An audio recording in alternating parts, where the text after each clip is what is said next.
poursuit avec Société Générale qui a annoncé ce matin un quadruplement de son bénéfice au T4 grâce notamment à la baisse des charges liées à la pandémie et au rebond de la banque de détail et des activités de marché sur les actions. Antoine.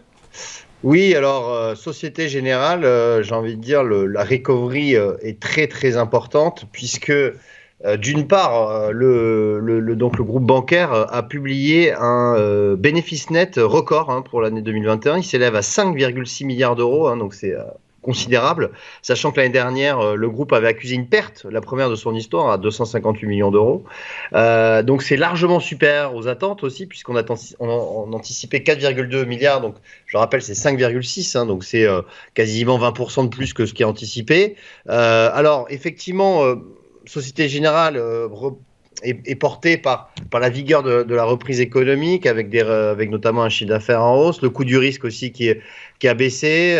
C'est vrai que la banque de financement et d'investissement, la BFI, a été le principal moteur du groupe en 2021, alors que ça avait plombé les comptes en 2020. Donc on voit qu'il y a vraiment un changement radical dans les comptes de Société Générale.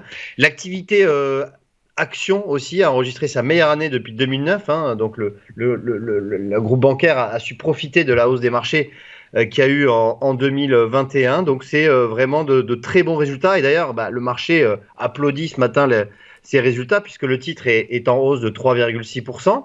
Et surtout, lorsqu'on regarde graphiquement, c'est très intéressant parce que déjà, on est sur une très belle hausse en 2021. Je le rappelle, d'ailleurs, Société Générale, c'est la plus forte hausse du CAC 40 en 2021 avec une hausse de 77%, et ça continue cette année, et on voit d'ailleurs qu'on ouvre un gap haussier ce matin, et on se rapproche, comme on peut voir, de la résistance, ce sont des niveaux de résistance de 2018 qui se situent aux alentours des 38 euros.